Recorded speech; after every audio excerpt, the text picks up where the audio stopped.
Je tiens tout d'abord à remercier chaleureusement d'avoir bien accepté notre invitation et surtout de pouvoir nous rencontrer justement pour la commission actuelle de l'anticyganisme.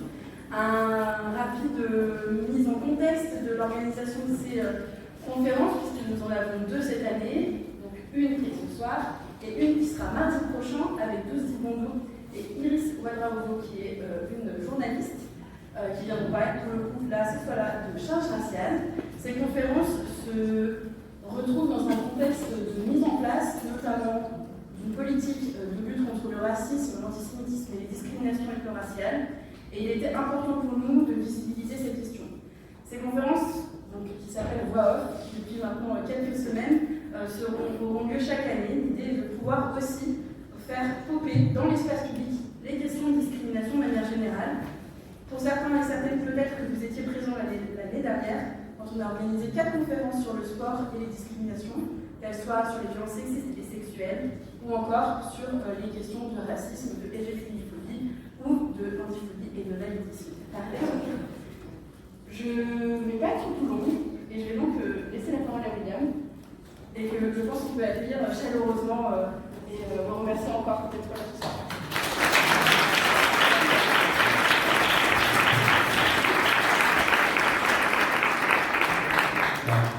Bonjour à tous, merci de m'accueillir, c'est super, merci aux interprètes de langue des signes aussi. C'est la première fois que je suis sur Ciné, donc je suis très honoré. Je m'appelle William Macaire, je suis délégué général de l'Association nationale des gens du voyage citoyen, qui est une asso qui existe depuis une trentaine d'années, qui a été créée par des voyageurs pour défendre le droit des voyageurs. Donc on fait essentiellement de l'accompagnement juridique et de l'assistance aux personnes qui sont victimes de discrimination ou qui rencontrent des difficultés du fait de leur mode de vie. Et vous vous doutez bien qu'il y a pas mal de difficultés. Voilà. Ce soir, il n'y a pas trop de sujets tabous. Donc si vous voulez poser des questions, n'hésitez pas. Vous pouvez les poser dans vos termes, pas de souci. J'ai l'habitude d'y répondre. Restons courtois, on peut débattre, évidemment, mais voilà, dans le respect les uns des autres.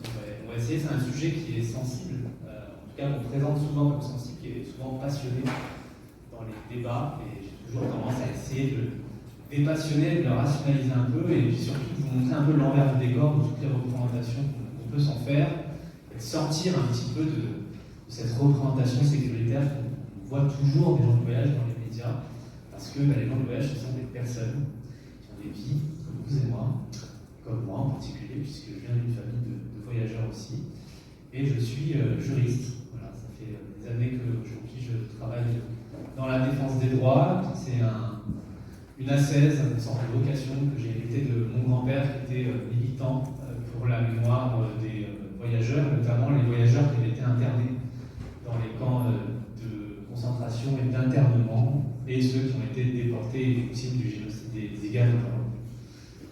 Donc c'est un combat qui me tient évidemment au cœur, vous en doutez. On va balayer toute une histoire des voyageurs, et j'ai toujours l'habitude de commencer par une photo de famille qui est très belle. Je sais pas, les gens me disent que je me la raconte un peu, etc. Mais c'est pas tellement pour me la raconter, même si je me la raconte un peu. C'est une photo qui date de 1925. Pourquoi je vous la montre? Parce que c'est une photo qui a été prise au Mans, dans la Sarthe. Et cette famille-là, ça fait déjà 250 ans ou 300 ans qu'on atteste sa présence au Mans, dans la Sarthe. Elle y est encore. Et malgré tout, on continue de les appeler accueillis.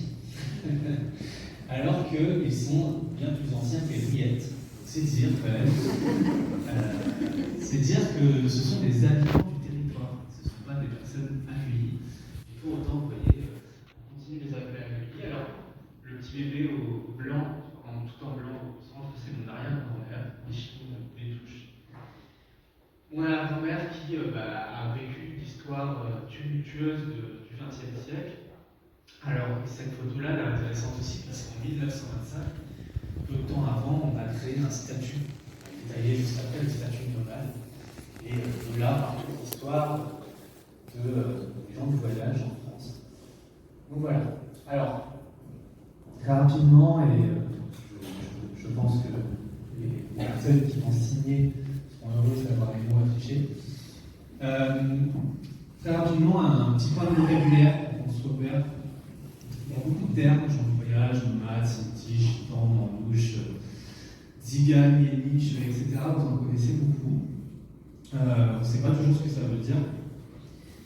Grosso modo, il y a les peuples romani, au sens large du terme, dont il y aurait une origine attestée il y a 12 siècles au nord de l'Inde, qui ont, on va dire, une base linguistique commune, qui est un dérivé du sanskrit qu'on appelle le romanesque, et qui ensuite a été dérivé en fonction des régions d'Europe dans lesquelles il s'est exercé.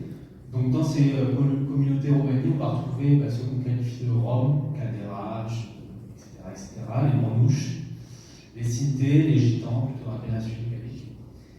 Et puis vous avez également des collectifs, des communautés qui ne sont pas romanies, qui ont d'autres origines, notamment des origines autochtones aux territoires suisses, autrichiens, qui sont les Yéniches, et qui constituent quasiment la moitié des voyageurs en France.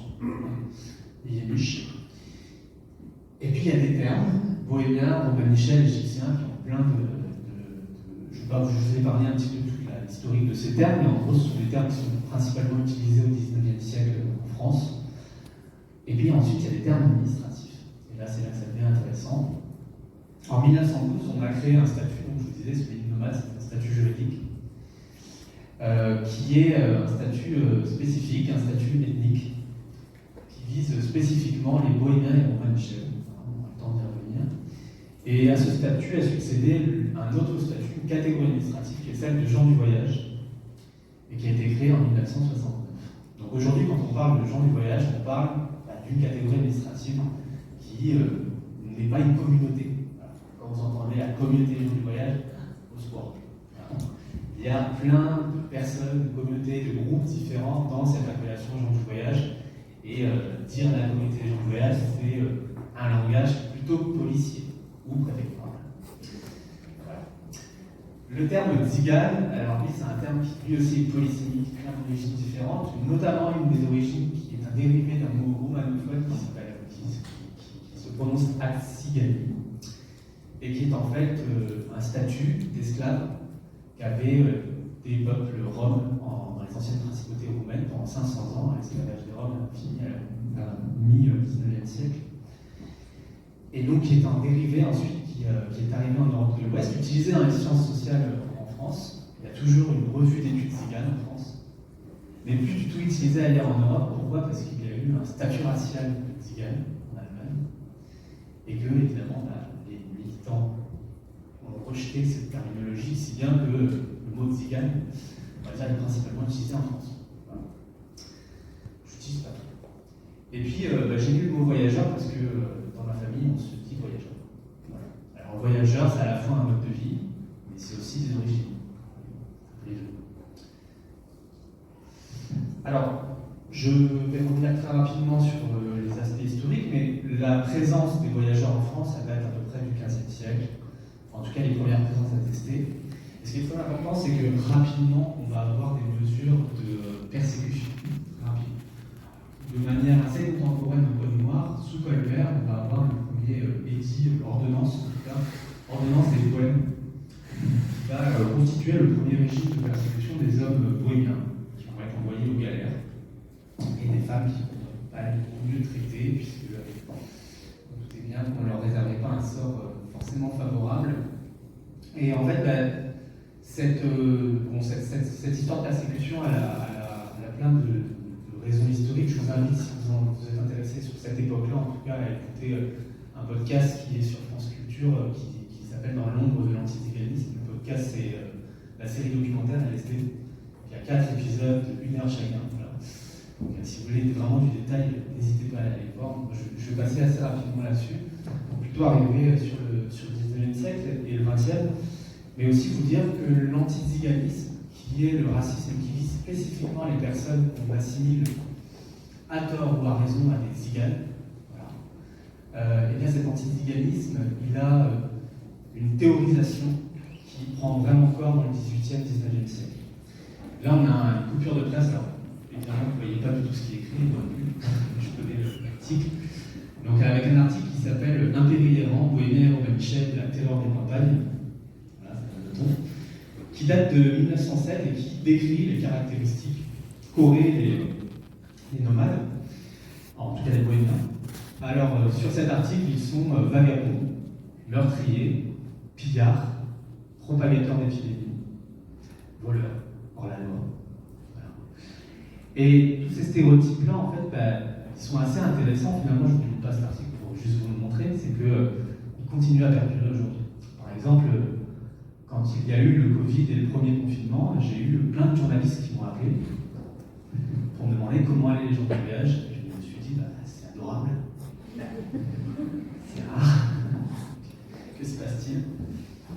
Et en fait, ce qui les préoccupait, c'était la propagation de l'épidémie, le risque que les gens du voyage pouvaient constituer dans cette propagation de l'épidémie. Donc on a comme ça des résurgences. Cet article est écrit en pleine épidémie de grippe espagnole. Et le terme propagateur d'épidémie, évidemment, est là. C'est aussi intéressant cet article parce que les stéréotypes qu'on attribue aux bohémiens, aux manichels, aux tziganes, en fait, ce sont des stéréotypes euphémisés de l'antisémitisme. Complètement euphémisés de l'antisémitisme. L'antiziganisme est un dérivé de l'antisémitisme. Là où les juifs sont présumés être des sacrificateurs d'enfants, les tziganes sont présumés être des voleurs d'enfants. Vous avez peut-être entendu, lu des littératures pour enfants comme ça, où les bohémiens enlèvent les enfants. Et tout ça, ça n'a pas une résurgence, en tout cas tout ça, ça n'appartient pas qu'au XIXe siècle. En 2013, par exemple, en Grèce, on a trouvé des enfants blonds dans une famille de Rome, et les services sociaux ont retiré les enfants pour mener une enquête, et ils pensaient qu'il y avait un trafic d'enfants. Et donc, partout en Europe, on a commencé à trouver des enfants blonds dans la famille de Rome, en 2013. Et on a commencé à suspecter des réseaux internationaux roms d'enlèvement et de trafic d'enfants, avec des arrestations de personnes en Grande-Bretagne, etc. Et jusqu'au moment où on a fait ces tests ADN qui prouvaient que c'était des enfants de leurs parents. Alors ces enfants, ils étaient baptisés anges bleus, en référence au diable humain, certainement, mais en tout cas, vous voyez que c'est des résurgences, c'est des stéréotypes qui reviennent très souvent. En 2019, à Saint-Denis, il y a eu une rumeur sur les réseaux sociaux, sur Snapchat notamment, d'enlèvement d'enfants avec des camionnettes blanches qui ont été enlevées par des Roms. Et on a assisté à de véritables flambées de violence de personnes, Roms ou non d'ailleurs, qui étaient pris pour des Roms et qui se faisaient tabasser et littéralement lyncher dans la rue. Et ça, c'était en 2019. Donc toutes ces questions-là, en fait, elles sont très sérieuses parce que on a encore souvent des stéréotypes du genre, le stéréotype du voleur, par exemple, je pense que vous l'avez tous entendu. En tout cas, moi, je l'ai très souvent entendu. Donc voilà, c'est vraiment un dérivé de l'antisémitisme. Je dirais pourquoi? Parce que en fait, l'antiziganisme, en tout cas sa théorisation, elle a vraiment pris son essor au moment où on avait en France une intelligentsia antisémite. Antisémite, c'était une classe. C'était un mouvement politique comme un autre. On pensait des choses sur les juifs antisémites qui étaient tout à fait convenues dans le débat public. Et c'est à ce moment-là qu'a émergé aussi cette théorisation du rejet des tziganes. Et donc, fin 19e siècle, on a une arrivée, une migration de certaines communautés roms d'Europe de l'Est qui arrivent en Europe de l'Ouest. Et ça suscite de l'inquiétude dans le débat public, toute comparaison avec le débat contemporain, pas fortuite. Ça suscite de l'inquiétude des étrangers qui viennent en France. Et on les assimile, on les stigmatise, et on stigmatise par ailleurs des communautés qui, elles, sont installées depuis plusieurs siècles sur le territoire, elles sont parfaitement françaises. Et donc on va avoir ce fléau, ce péril errant, qui va monter dans la presse, comme ça, qui va être monté en mayonnaise. Et on arrive vraiment dans une période avec beaucoup de production sur la fermière attaquée par des bohémiens, pas mal de production aussi pour les enfants. On fait beaucoup de BD à l'époque, de fillettes enlevées par les bohémiens, vous voyez, ça c'est le mythe classique. Et donc, le gouvernement, face à ça, va commencer à prendre des dispositions avec un grand recensement en fin 19e siècle, 1895, on décide de compter les bohémiens et les romanichels, pour savoir combien ils sont. Quand on commence à compter une population, c'est en général qu'on a envie de créer des politiques publiques spécifiques. Ça ne monte pas, puisque en 1912, après moult de débats à l'Assemblée nationale, on crée un statut ethnique, qui vise explicitement les bohémiens et les romanichels, qui est le statut de nomade. Et ce statut, il est assorti d'une première pièce d'identité, puisqu'à l'époque, on n'a pas de pièce d'identité, qui est le carnet anthropométrique, qui est une forme de passeport de l'intérieur. Avec, vous voyez, les deux premières pages qui sont qui relèvent en fait des pages dédiées à l'identité, qui relèvent d'une anthropométrie judiciaire. On commence à prendre les empreintes biométriques, les photos de face, de profil, mais aussi une anthropologie raciale, puisqu'à cette époque, dans les carnets sont décrits la mesure des membres de chaque membre, la lignée raciale, etc., des personnes. Et puis à la fin de ces carnets, vous avez des visas qui sont dédiés en fait à l'apposition de visas. Lorsque les familles arrivent dans des villes, elles doivent demander l'autorisation pour y stationner, et elles obtiennent une autorisation généralement de 2 jours. Donc vous comprenez que l'itinérance, le fait de voyager, c'est tant un héritage qu'un conditionnement par la loi, puisqu'à partir de 1912, tous les 2 jours, il fallait partir des villes. Et ça va placer les gens dans une forte instabilité et une marginalité. Alors, ce statut de nomade, il est héréditaire. On est nomade, on meurt nomade. On peut difficilement en sortir. Et puis, il a sorti également de plaques d'immatriculation spécifiques qu'on appose sur les roulottes pour qu'on puisse repérer d'un premier coup d'œil qui est nomade et qui ne l'est pas. Alors, c'est un statut sous-citoyen, clairement, mais ça n'empêche pas qu'en tant que tel, on redevient français. Donc, on a ici une photo d'un soldat manouche, un sac, qui a fait la Première Guerre mondiale.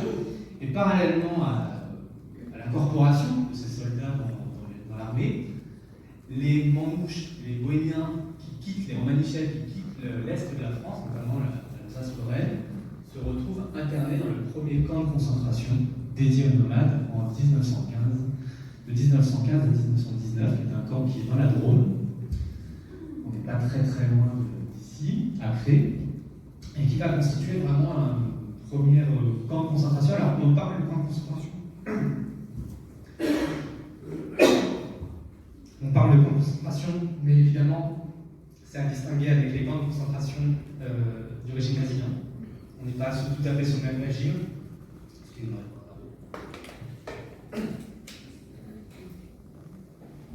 On n'est pas tout à fait sur le même régime de persécution. Cependant, en fait, on a des gens qui vont rester quand même prisonniers pendant 4 ans et qui vont, pour certains, mourir de faim et de maltraitance dans ces camps. Donc là, c'est un ancien monastère qui est toujours visitable aujourd'hui. On a toujours des prêtres sur eux.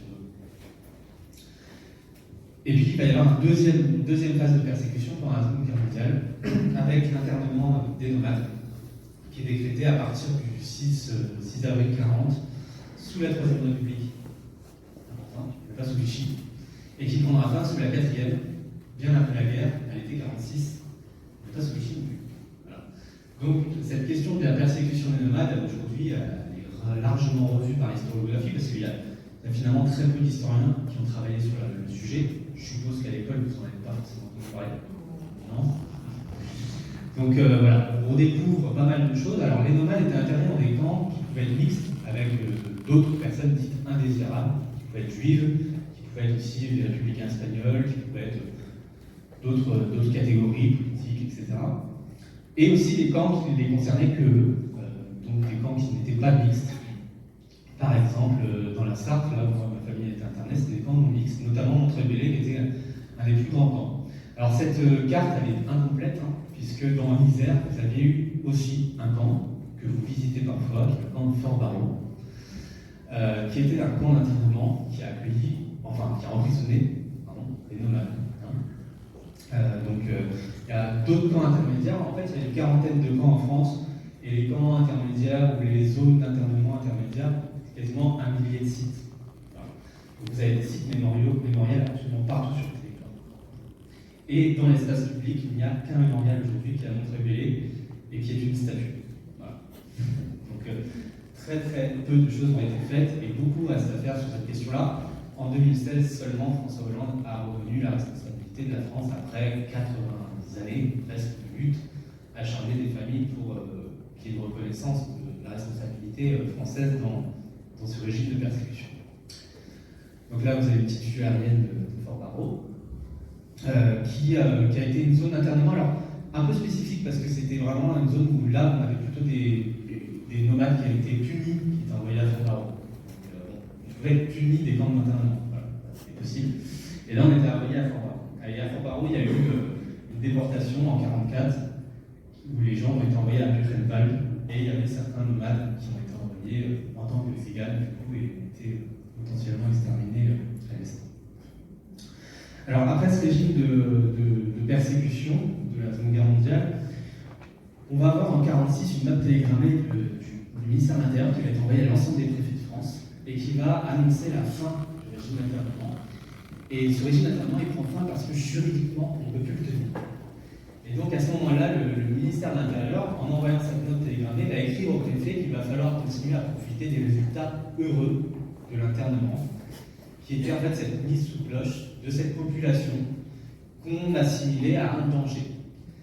Tout à l'heure, je disais que l'antiziganisme était assez similaire à l'antisémitisme parce que les peuples dits nomades, en 1912, sont considérés comme des peuples errants, et donc qui n'ont pas de nation, et donc qui potentiellement peuvent être des traîtres, et qui sont au centre de beaucoup de complotisme. Voilà. Et durant toutes les périodes de conflit, en fait, les nomades vont être internés parce que suspectés de potentiellement pouvoir enseigner les petits. Donc à la fin de la guerre, on était bien content quand même, en tout cas certaines autorités étaient quand même assez contents d'avoir réussi à mettre sous cloche les nomades. On va littéralement jeter les gens des camps. Là, il faut savoir que la plupart des gens ont été spoliés de leurs biens. Du coup, ils se retrouvent agglutinés dans des bidonvilles. Ça a été le cas de ma famille, qui s'est retrouvée dans un bidonville à La Rochelle et qui est resté dans le bidonville jusque dans les années 80. Pendant longtemps, en fait, les familles sont vraiment restées dans ces zones de misère, de bidonville. Alors pas toutes, mais une partie en tout cas. Et donc l'État va lancer les premières phases d'expérimentation. En 1949, on a une commission interministérielle qui se met en place pour réfléchir à comment redresser les populations d'origine nomade. C'est le terme utilisé. Redresser, ça veut dire civiliser, ça veut dire éduquer, ça veut dire mettre au travail, surtout, dans la vocable de la commission interministérielle. Et cette commission va rendre un premier rapport en 1949, qui s'intitulera Rapport Quérault, et qui va préconiser un certain nombre de mises en œuvre publiques qui préconisent la création de terrains spécifiques pour les nomades, où on pourra exercer un travail social spécifique pour les redresser du coup, et des terrains qui sont à part, évidemment, du reste de la population. On a dans ce rapport de 1949 la future loi Besson, qu'on connaîtra dans les années 90-2000 en France, celle qui régit aujourd'hui les aires d'accueil. Et donc on va voir les premières expérimentations publiques dans ces années-là. Je vous ai un peu spoilé la suite. C'était pas forcément le cas. On va voir la première expérimentation publique dans ces années-là, qui sont des phases de sédentarisation des populations. Alors il y a eu plusieurs trucs. Il y a eu les cités gitanes dans le sud de la France. Vous avez certainement, pour ceux qui connaissent le sud-ouest, vous avez des cités gitanes à Montpellier, à Nîmes, à Gaillac. Il y a plusieurs cités comme ça qu'on a créées. À Avignon aussi, il y a des cités gitanes. Et puis il y a aussi les hameaux tziganes. Les hameaux tziganes du plan de Grasse, par exemple, où on a fixé des familles en haut du plan de Grasse pour la cueillette des fleurs de parfum. Donc voilà, il y a une histoire de la sédentarisation comme ça. On va commencer à fixer des familles qui étaient avant itinérantes. Alors, je vous montre une vidéo, trigger warning, comme on dit. Attention, agresseur sexuel. Je vous montre cette vidéo pas pour lui, évidemment, mais pour ce qu'il va présenter comme sujet. Je ne sais pas si on a vu le son. Alors, pourquoi je vous ai montré cette vidéo? Parce qu'en fait, pour les travailleurs sociaux qui sont là ce soir, pour les élus, pour les médiateurs du voyage, il y a quelque chose pas vraiment changé. Je vous montre cette vidéo parce que les choses n'ont pas vraiment changé, mais je vous montre cette vidéo aussi parce que vous voyez que les voyageurs ne sont pas que des victimes de discrimination, ce sont aussi des gens qui sont en lutte depuis très longtemps. Et dans cette vidéo, il y a une règle spécifique qui est évoquée, qui est celle de l'obligation pour les communes d'accueillir au moins 48 heures à chaque voyage. C'est pas pour rien, parce que cette obligation elle a été arrachée un an avant cette vidéo, en 1983. Les voyageurs vont jusqu'au Conseil d'État et obtiennent cette obligation. C'est-à-dire plutôt cette interdiction d'interdire. Puisque jusqu'alors, les communes prenaient des arrêtés d'interdiction aux gens du voyage. C'est tous les fameux panneaux que vous voyez, peut-être encore aujourd'hui dans certaines régions, les vieux panneaux interdits aux gens du voyage. Et bien là, d'un coup, ça devient interdit par le Conseil d'État. Et là, c'est la catastrophe. Les élus de toute la France et de Navarre commencent à se mettre en branle parce que littéralement, ils n'ont plus le choix d'évacuer au moins 48 heures et ça pose évidemment beaucoup de questions de gestion de l'accueil. Les terrains donc désignés, les ancêtres des aires d'accueil vont commencer à se développer dans pas mal de régions de France. Et cette victoire juridique va signer le début d'une dynamique pour l'établissement de nouvelles lois. Alors, c'est important à ce moment-là de la présentation de faire un tout petit focus sur la question de citoyenneté. Là, ce que vous voyez, ce sont des carnets et des livrets de circulation. Ils ont remplacé le carnet anthropométrique que je vous ai montré au tout début. Et ils les ont remplacés en 1969. Et ces carnets, en fait, on les avait et nous obligeait à pointer au commissariat tous les 3 ou 6 mois. Ces carnets, c'était assorti de règles de domiciliation spécifiques. Il fallait rester 3 ans rattaché à une ville pour pouvoir s'inscrire sur les listes électorales, par exemple, si bien que quasiment 8 voyageurs sur 10 n'avaient pas accès au droit de vote jusqu'en 2012. Et ces carnets entraînaient des outils de contrôle, plus ni moins. Et ils ont été abolis en 2012. Là aussi, suite à des mobilisations de voyageurs qui ont, là aussi, eu un génie juridique.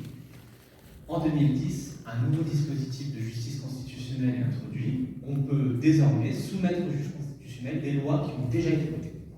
Ça s'appelle la question prioritaire de constitutionnalité. Et la première qui est posée par les voyageurs sur la fameuse loi de 69 qui a créé leur statut.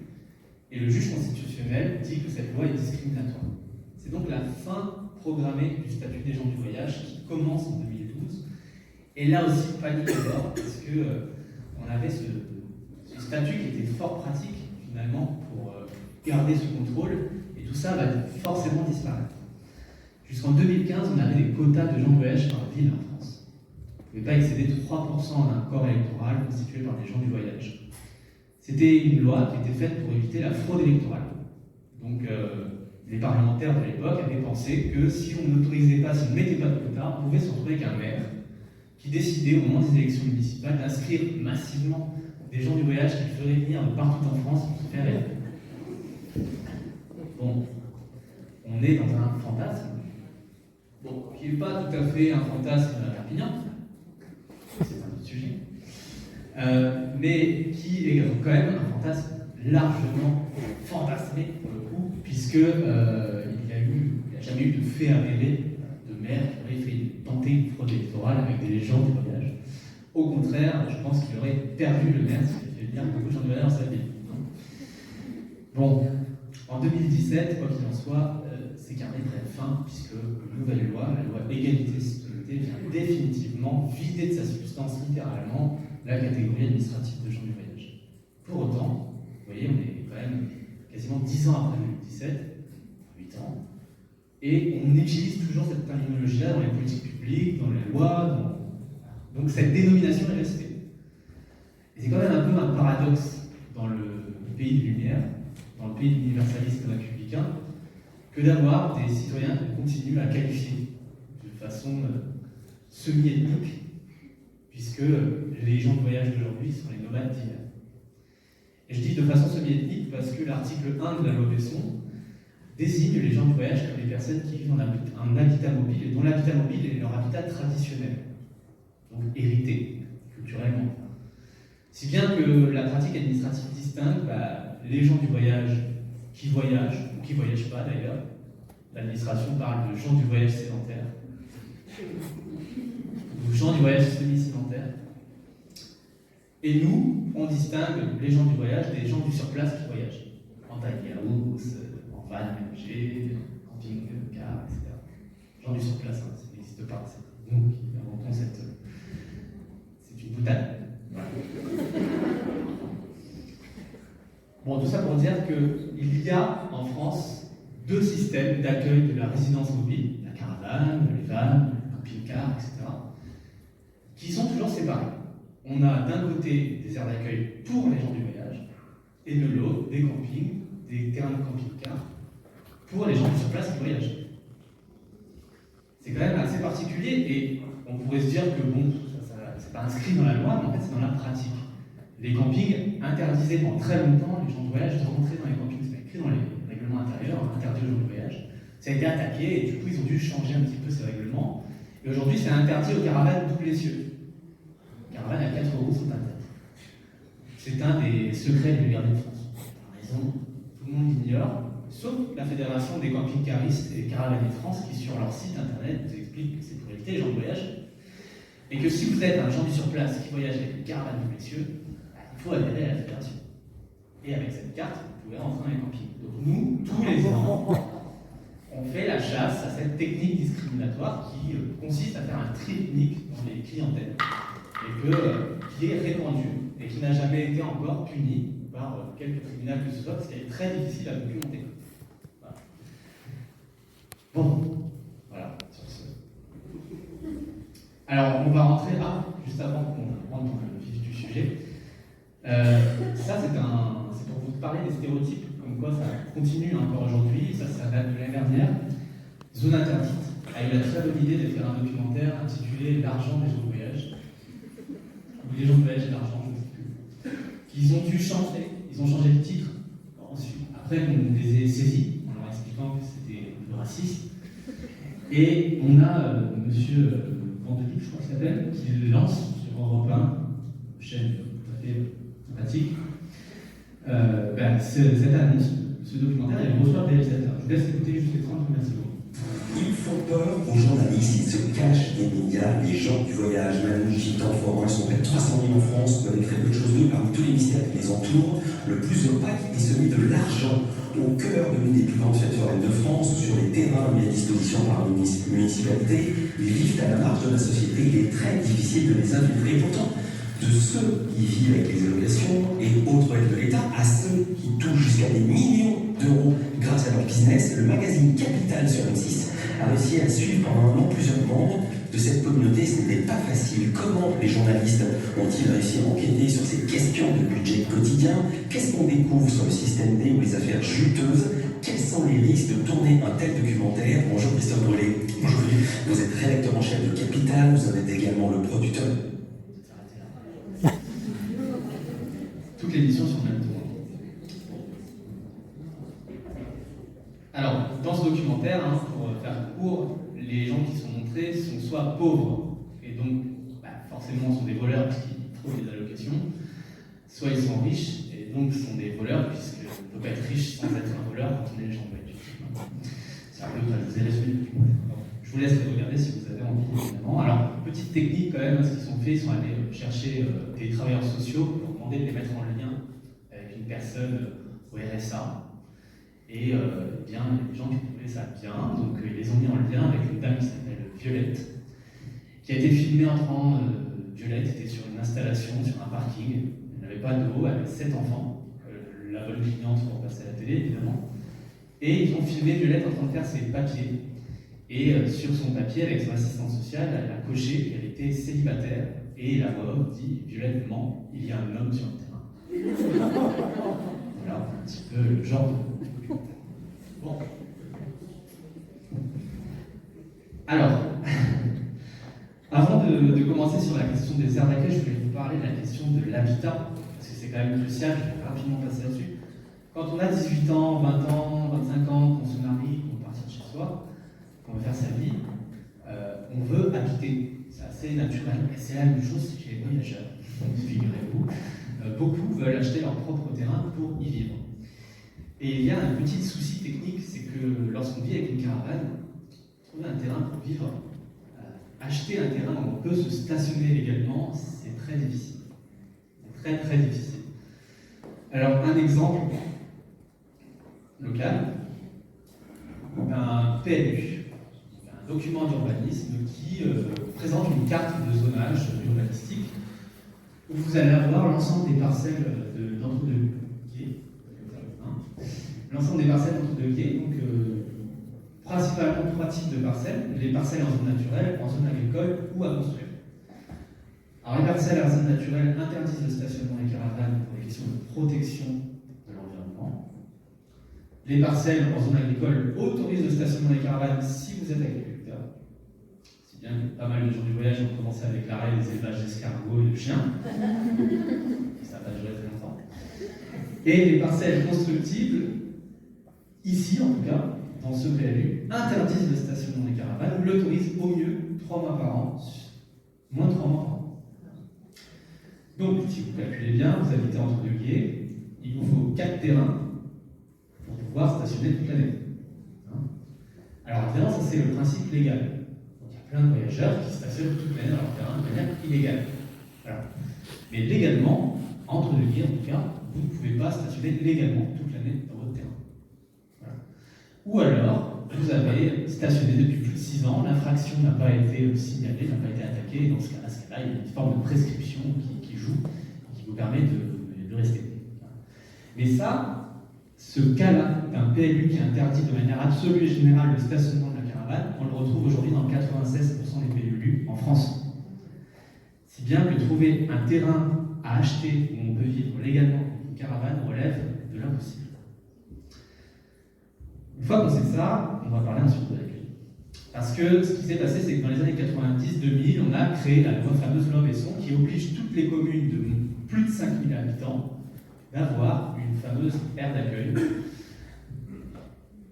Alors les aires d'accueil, c'est quoi? C'est une forme de parking avec des places au sol. Ce sont des lieux donc réservés aux gens du voyage qui sont payants. Payants, je répète.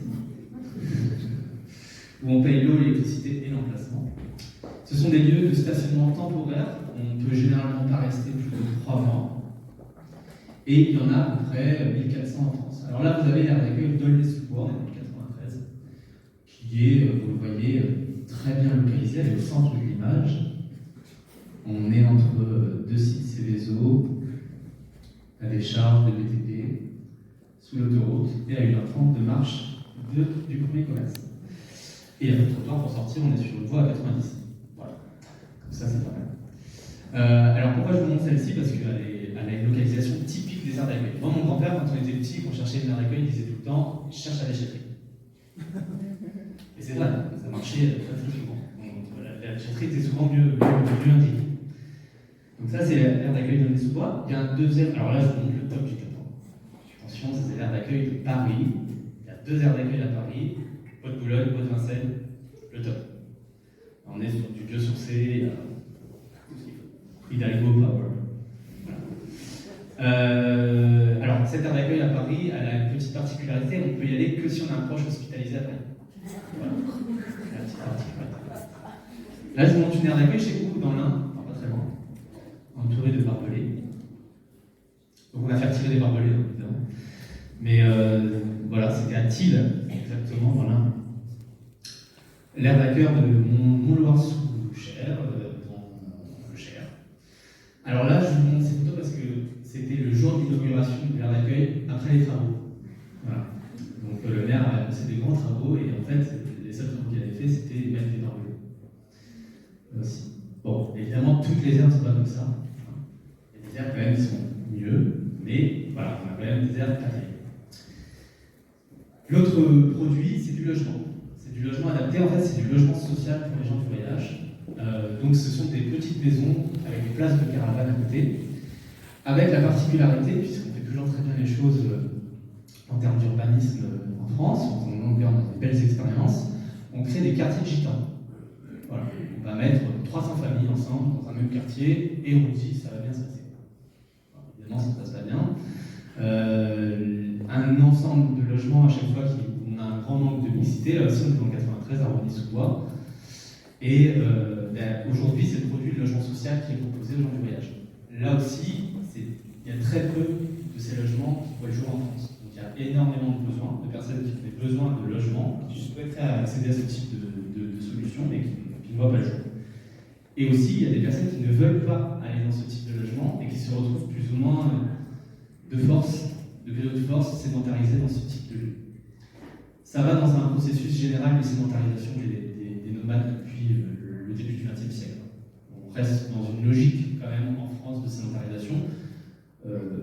Un député, Xavier Albertini, a proposé un projet de loi qui prévoit d'accélérer la sédentarisation des gens du voyage, qui passera en discussion le 3 avril prochain à l'Assemblée nationale. Donc il y a quand même ce discours qui existe dans les sphères politiques. Et puis il y a un autre dernier produit, c'est le terrain familial. C'est une forme d'aire d'accueil à l'échelle d'une famille. Là aussi, hein, c'est payant, c'est une location. Et là, on est dans la prairie de Mauve à Nantes, qui a la particularité en fait d'être un terrain situé sur une ancienne décharge qui a été recouverte et où des pollutions, des lixiviates coulent des sols, où l'eau est contaminée au plomb. Et on est dans une zone, une véritable zone d'exclusion totale de la ville, avec l'aire d'accueil qui est à proximité du terrain familial, au nord du terrain familial, et puis plus au sud d'autres terrains de gens du voyage et des bidonvilles aussi, où vivent plusieurs types de populations. Donc ce sont vraiment des zones plutôt exclues et reclues des villes. Et donc j'en viens à mon sujet, c'est que le 26 septembre dernier, 2019, pardon, à l'arrache, 26 septembre 2019, un incendie éclate dans l'usine du Brisol à Rouen. Et le matin, je prends mon petit bol de céréales et je vois cet incendie, j'entends le mot Céveso, et là, je vérifie s'il y a une aire d'accueil. Est-ce que j'ai des clics Céveso, aire d'accueil, voilà, ça va ensemble généralement. Et il y a une aire d'accueil au pied du site Céveso, une fois n'est pas coutume. Donc, tout à droite, vous avez le site du Brisol, tout à gauche, vous avez l'aire d'accueil, et au milieu, vous avez un autre site Céveso, le site de lubrifiant Total. Pas très dangereux, ça va. Donc, cette aire d'accueil, en fait, ce sont les premiers habitants à côté de l'usine. Et quand ça intervient, je cherche à avoir des contacts de ces habitants et personne n'est capable de me répondre jusqu'à temps que j'explique que mon père y est, plus de nouvelles, je suis très inquiet. Et donc là, ils appellent les pompiers et en fait, on apprend qu'ils ont enfermé les gens sur l'aire d'accueil pour pas qu'ils évacuent. Et il n'y a pas de local de confinement et ils sont dans le couloir des fumées. Donc, on a des gens qui restent dans le couloir des fumées pendant 3 jours, sans local de confinement. On arrive sur zone, une situation sanitaire assez catastrophique, une fausse couche, plusieurs personnes qui ont des problèmes cutanés, des problèmes de yeux, des problèmes de respiration. Et face à ça, on décide d'écrire une tribune dans Libération, parce que là, vraiment, c'était trop, quoi. Et on écrit une tribune le lundi, donc ça arrive le jeudi. Il faut préciser que le premier agent public que ces gens voient, c'est le lundi matin pour venir réclamer le paiement des loyers.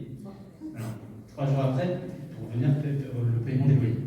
Donc là, le lundi, on publie cette tribune et on dit, bah voilà, cette situation, elle est vraiment intenable, insoutenable, il y a une maltraitance d'État. Et puis en plus, cette aire d'accueil, la situation de cette aire d'accueil, elle n'est pas du tout isolée. La majorité des aires d'accueil sont polluées et à l'écart. Et là, l'État est un peu embêté et on a un fonctionnaire du FIL qui nous insulte et qui nous dit, en gros, vous êtes des démagos, vous n'avez pas de chiffres pour prouver ce que vous dites. J'étais quelque peu énervé, quelque peu vexé, et donc je me suis dit, je vais produire ces chiffres. Puisque l'État m'a fait les produire, je vais le faire. Et pendant 2 ans, j'ai passé tous mes soirs et week-ends à produire ces chiffres. J'avais plus de vie, j'ai failli divorcer à cette époque-là, c'était très compliqué. Pas du tout. Ça marche plus. Voilà, ça m'a prouvé des bêtises. Ouais. Donc pendant 2 ans et demi, 2 ans, j'ai compté les aires d'accueil. Ça a bloqué. Non, ça marche. Ouais. C'est la télécommande qui marche. Diapo suivant. Restez là, madame Luc. Pendant 2 ans, donc, j'ai compté les aires d'accueil et j'en ai compté environ 1400. Et voici ce que j'ai découvert, donc diapo précédent, si vous voulez. À Fignon, aire d'accueil à proximité, charmant lieu à proximité de la station d'épuration en zone inondable derrière le train. Diapo suivante. Angoulême, aire d'accueil tout à fait charmante en zone industrielle, alors pas trop mal localisée, mais avec la particularité que l'aire d'accueil, que vous voyez au centre de l'image, est située en face de l'ancien camp de concentration de Plombes. Diapo suivante. Marseille, située sous l'autoroute, entre 2 sites Céveso, derrière un terrain de motocross, une décharge de BTP, une centrale électrique et le TGV. Aire d'Aix-en-Provence, celle-ci je la connaissais pour y avoir séjourné. Alors à l'époque, l'aire d'Aix-en-Provence c'était un peu plus au sud, dans le chenil pour chiens. Puis ensuite, les autorités ont fermé le chenil parce que le sol était pollué, donc c'était un risque pour les chiens. Puis ensuite, ils ont fermé l'aire d'accueil pour la reconstruire un tout petit peu plus haut. Là, on est sur un plateau, un ancien plateau militaire, et le premier commerce est à 3h30 de marche. Pour ceux qui connaissent, on est juste à côté de la gare TGV d'Aix-en-Provence. Et pour ceux qui pensaient visiter Aix en allant à la gare TGV d'Aix-en-Provence, sécurité surpris de n'avoir rien autour, vous comprenez la douleur des gens qui vivent dans cette aire d'accueil. Diapo suivante, la Lille, donc une aire d'accueil située entre une usine de béton, des concasseries de pierre qui fracassent des pierres de 5h à 23h et des voies de TGV, plus des épandages de pesticides. Là, on a un collectif de femmes qui est constitué depuis 14 ans, qui est en lutte pour la relocalisation parce que la plupart des gens ont un cancer avant 60 ans dans cette aire d'accueil. Et donc, on a une catastrophe sanitaire sur cette aire. C'est aussi l'occasion de vous dire que les gens du voyage ont une espérance de vie de 15 ans inférieure à la moyenne nationale. Donc, ces localisations, elles ont un effet sur la santé. C'était démontré par une étude en 2024 qui a démontré que ça avait bien un effet. Oui, la suivante. L'aire d'accueil de Strasbourg, qui est en site Céveso, la suivante. Pardon, je suis désolé. Alors là, vous avez des aires d'accueil de Grenoble. Ne vous inquiétez pas, je ne vais pas taper sur le Je n'ai pas grand chose à dire sur localisation, voilà, c'est plutôt sur la qualité de l'équipement, on va dire. L'aire d'accueil de Grenoble, vous pouvez appuyer peut-être. Voilà, je voulais vous montrer ça parce que c'est très beau, et ça tourne et tout. Diapo suivante. En fait, il y a deux aires d'accueil à Grenoble, dans la ville de Grenoble. Donc ça cette aire, elle est sur le projet, elle est sur un site qui va devenir un projet, sur les anciens sites des usines à l'hiver. Ouais. Donc il va y avoir un projet de requalification sur ce site-là. Peut-être que quelqu'un va nous en dire quelques mots, et je ne crois pas que l'aire d'accueil va rester, si je ne dis pas de bêtises. Elle va être relocalisée. Voilà. Et il y a une autre aire d'accueil qui n'est pas très très loin. Voilà. Bah, c'est celle-ci, pardon, c'est celle de l'hiver, et celle d'avant, c'était celle qui était pas très loin. Globalement, elles ne sont pas super mal localisées ici à Grenoble. Par contre, en Isère, c'est une autre histoire, et dans la métropole, c'est une autre histoire. À Grenoble, dans la métropole de Grenoble, vous avez une particularité, c'est que vous avez beaucoup d'aires d'accueil qu'on appelle des aires de sédentarisation. C'est Grenoble, je ne sais pas, ils ont inventé ce produit-là, qu'on voit presque nulle part ailleurs en France, qui sont des terrains de sédentarisation. Et ça pose des difficultés parce qu'une aire d'accueil, c'est pas du tout du logement. C'est-à-dire qu'on a installé des gens dans des parkings et on a de l'autoconstruction. Voilà, au moment allant. Mais c'est pas la qualité d'un logement. Voilà. Donc ça pose évidemment des difficultés parce qu'aujourd'hui, il y a finalement peu de places d'accueil pour les gens de passage. C'est ça une des difficultés aussi en France, c'est que sur les 1400 aires d'accueil, la majorité sont occupées par des gens de façon permanente parce qu'en fait, il n'y a pas de solution de logement. Donc les publics les plus précaires se fixent sur les aires et ceux qui voyagent réellement ont des difficultés, des très grandes difficultés à trouver de la place. Donc 1358 sites répertoriés, 7 aires d'accueil sur 10 n'ont pas de voisins. C'est particularisé, on n'a pas de voisins. Et donc on est situé en dehors des villes. En fait, il y a une logique pour la localisation des aires, c'est que quand on est un élu et qu'on a un projet à porter, on a une population pas contente. Voilà. Moi, comment j'ai trouvé les aires? Grâce aux pétitions entières d'accueil. Chaque projet d'aire, il y a une pétition. Donc c'est top parce que ça apporte plein d'indications. Et c'est assez, ça montre aussi la difficulté que peuvent avoir certains élus volontaires mais qui se retrouvent confrontés à l'hostilité. Et donc on se retrouve très facilement à localiser le plus loin possible les aires d'accueil, et parce que éloigner ça coûte cher, on rapproche des équipements qu'on a éloignés pour d'autres raisons, parce qu'il y a déjà l'eau, l'électricité sur place, parce que les terrains souvent sont viabilisés, et donc on se retrouve avec des usines, mais aussi avec, par exemple, des cimetières, très souvent, puisqu'il y a l'eau qui arrive au cimetière. Et plus étonnant, peut-être me direz-vous, mais en faisant l'inventaire des aires d'accueil, on fait aussi très souvent l'inventaire des mosquées et des centres de rétention administrative. Voilà. Si bien que j'en viens à dire parfois, et à force de voir ces vues aériennes, je me suis dit, on voit le racisme du ciel. J'ai l'impression de faire comme... comment il s'appelait celui qui faisait tous les vues du ciel? Voilà. Voilà, j'avais un peu l'impression d'être lui, mais version raciste. Bon bref, voyez, pourquoi je dis ça, c'est parce que j'ai eu quand même 1358 sites, donc ça fait beaucoup de cartographies, qui m'ont permis de créer une cartographie interactive que vous pouvez retrouver sur Internet et sur laquelle vous pouvez cliquer sur chaque point, c'est une aire d'accueil. Donc vous voyez, le quart sud-est est caractérisé par une grande ligne qui est l'autoroute A9. On a les aires tout le long de l'autoroute A9. Et puis vous voyez aussi la densité de population autour de Lyon, autour de Paris, autour de Lille, beaucoup plus de voyageurs qu'ailleurs. On peut avoir aussi des cartes régionales. En Auvergne-Rhône-Alpes, eh bien, il y a 95% des communes qui n'ont pas de terrain d'accueil, et c'est normal, puisque les communes de plus de 5 000 habitants représentent moins de 5% des communes françaises. Donc même si parmi toutes les communes de plus de 5 000 habitants acceptaient le transport partagé, on aurait pas eu 95% des communes françaises qui n'auraient pas d'aire d'accueil. Ça pose quand même une question, sachant que je dis que par ailleurs, acheter un terrain privé pour vivre dans ces communes, dans 95% des cas, n'est pas possible. Si bien que ici, en Auvergne-Rhône-Alpes, tout le territoire en rouge est formellement n'offre pas de possibilité légale pour vivre aux gens du voyage. On peut y vivre, mais illégalement. Et puis, parmi les aires d'accueil de ce territoire, donc de cette région Auvergne-Rhône-Alpes, on retrouve majoritairement des aires d'accueil polluées. Dans 53% des cas, on a des aires d'accueil à proximité d'installations polluées ou polluantes, ou potentiellement polluantes. Et quelques aires d'accueil en site Céveso, notamment à la vallée de la Chimie, autour de Lyon, et Fézin, ou Tévion.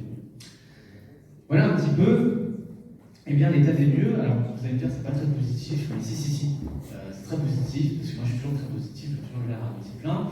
Il y a plein de choses à faire, il y a plein de territoires, il y a quelques territoires qui innovent. Il y a des choses à faire même dans le cadre actuel, mais en réalité, la problématique, c'est vraiment le système qui a été mis en place, qui est un système qui crée du mal logement en masse. On crée des parkings où des gens naissent et meurent dans des parkings. Et c'est pas logique, en fait. On ne peut pas laisser des enfants vivre dans des parkings toute leur vie, grandir dans des parkings, à l'écart du reste de la population et espérer qu'ils deviennent, je sais pas moi, des citoyens intégrés, etc. Mais il y en a plein, les voyageurs qui ont des parcours, qui deviennent élus, qui deviennent, il y en a plein, quelques-uns, qui font des études, etc. On a des trajectoires différentes de ce qu'on pouvait avoir avant, mais globalement, on est dans un système de marginalisation. Et c'est automatique. Et autre problème, on a 300 000 voyageurs en France, on a 26 000 places d'accueil. L'équation, en fait, ne peut pas être résolue. Elle ne peut être résolue de la sorte tant qu'on ne comprendra pas que ce qu'il faut aujourd'hui, c'est du logement. Du logement. Donc, la question de la lutte pour l'accès au droit au logement, ce n'est pas qu'une question de voyageurs, c'est, vous comprenez bien, une question d'intérêt général pour tout le monde. Un autre sujet, c'est celui du grand passage. Je suis sûr que vous avez des questions là-dessus. Souvent, on pose des questions là-dessus. C'est les grands groupes de caravanes qui arrivent. Ces grands groupes de caravanes, en fait, vous voyez arriver, qui sont difficiles à gérer, forcément, puisque 100, 150 caravanes, c'est pas simple. Ces grands groupes de caravanes, ils répondent de deux logiques. Une logique religieuse, montée du fait religieux évangélique, qu'on a laissé complètement passer sous les radars. Et puis aussi, on a créé un tel système de répression du voyage. Il y a 20, 30 ans en arrière, les familles voyageaient en petits groupes familiales, s'arrêtaient dans plus de villes, ils avaient plus de choix. Aujourd'hui, il n'y a quasiment plus de place de stationnement, ce qui fait que les gens ont tendance à se sédentariser presque toute l'année et à ne voyager que sur l'été dans des grands groupes. Donc en fait, on alimente ce système du grand groupe et c'est beaucoup plus compliqué finalement à gérer derrière quand on n'a pas les places suffisantes. Et l'Isère, comme les autres départements en France, n'a pas suffisamment de place. Un médiateur ici, je ne ferai pas le choix, je ne vais pas le gêner. Je pense qu'il a pas mal de boulot pendant la période estivale et que c'est pas simple. Voilà. Et ça crée une focale complètement distordue de la réalité. Parce qu'aujourd'hui, si vous tapez gens du voyage dans une barre de recherche Google, appuyez-vous sur un rentrant, regardez les 100 derniers articles qui sont parus, enfin les 10 comme vous voulez, ça ne parle que de crimes et de délits. Que de ça. Que de ça, parce qu'en fait, on ne pose le regard sur les voyageurs que lorsqu'ils sont en situation délictuelle, c'est-à-dire dès lors qu'ils sont dans une installation illicite, c'est-à-dire presque tout le temps. Et finalement, les voyageurs ne peuvent que être des délinquants. Si bien qu'en fait, on a des stéréotypes, qui sont très anciens, et qui sont confirmés, confortés par ce qu'on voit dans la presse, dans le quotidien. Des problèmes. Les gens à un voyage arrivent, ce sont des problèmes. Mais très rarement, on se met dans la tête de l'autre. Très rarement, c'est un exercice difficile. Mais il faut le faire de temps en temps parce que les premières victimes de ce système-là, ce sont les familles elles-mêmes de voyageurs qui se retrouvent dans des situations très compliquées d'instabilité résidentielle, qui engendrent des difficultés pour scolariser les enfants, pour accéder à l'eau, pour accéder à l'électricité, pour accéder au travail, pour accéder à la santé, qui font que vous êtes expulsé parfois 15, 20, 30 fois dans l'année. Et c'est très difficile à vivre. Voilà. Donc moi je suis optimiste parce que ça fait 5-6 ans que je fais la tournée des communes et je me rends compte qu'en fait, je suis optimiste parce qu'on est tous en France au niveau zéro. Donc on ne peut que progresser.